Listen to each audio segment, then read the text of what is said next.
One of the interesting things about the rum tradition at the rum shop was the siphoning or the extracting of the rum from the buko into another container, which would be used to now fill bottles, some of them, or to use the measure to pour into the drinking glasses. So the rum buko came with 45 gallons. But you can only extract some at a time because spirit evaporates. So you don't really want to have too much rum out.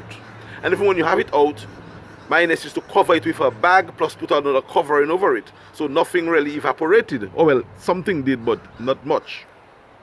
Pure spirits evaporate very well. So to avoid evaporation, the shopkeepers had to mix the rum with water.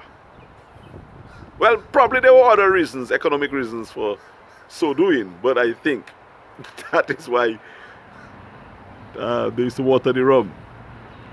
People like Kiro and my partner used to call that water rum. I know a water rum when I taste a water rum, Anyway, leave that as that. In terms of the water and the rum, I say my theory is spirits evaporate so fast that the water diluted it a bit, so it evaporated less. Some people say shopkeepers want to make more money, so they put water in their rum. Like the Bible says, put water in your wine. Anyway, the siphoning, the extraction of that rum from the buko was an art. And I said so before on that program. If I have not said it, I'm going to say it.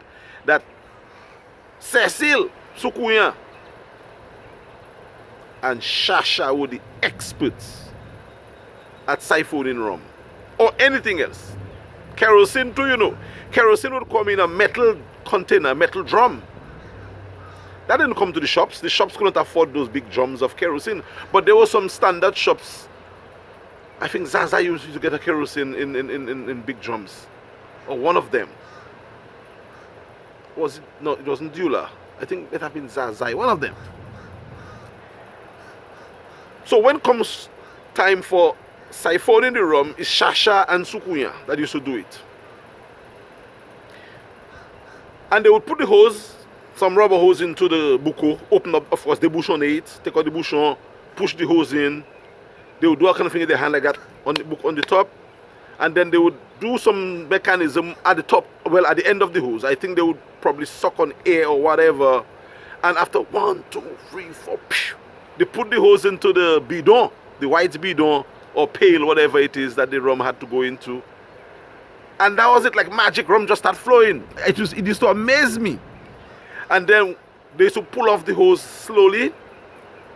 And when the miners say enough, they just take the hose out of the rum in the buku, and then the process ends. But miners never used to fill up the bidon. I guess she used to make allowances. It used to be filled like 3/4 to the top. And I guess the allowance was made for the addition of the water. But miners did not add water while you will watch.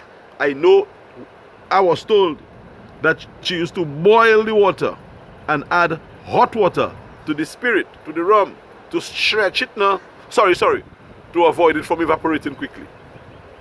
But that I was told the art of adding water to rum is something that you have to measure properly. So the rum tastes like rum still, but you sell like maybe 1/4 more of the amount that you had to sell. So you must make money when you sell rum, especially when you sell water rum. But as I said, some people know when it is watered down and when it isn't. And people used to go to the area where the rum was more pure and harder. So, but the men knew that just by drinking. So the men would go to different rum shops. And I think that is what started the traditions of rum shop searching, Because when you drink that rum there, boy, you say, boy, to me, with that rum there, it's pure water today, man. And people go around the place. So that's why I believe. Normally when you see people drink, they normally go to different shops. I think this didn't just happen just like that. I think it happened because people were searching for that sting that you get when you drink pure spirits. Again, my theory, I could be wrong, but these are some of the things that I think about when I do my program. And for what it's worth, probably a sociologist or somebody might be taking note, and we'll see where that goes. But that is my understanding of it, and I think probably we might just have exhausted our time on discussing rum. Although I don't think we can ever stop discussing rum, but probably there are other topics that we can deal with on the next episode here of Calibishie Chronicle.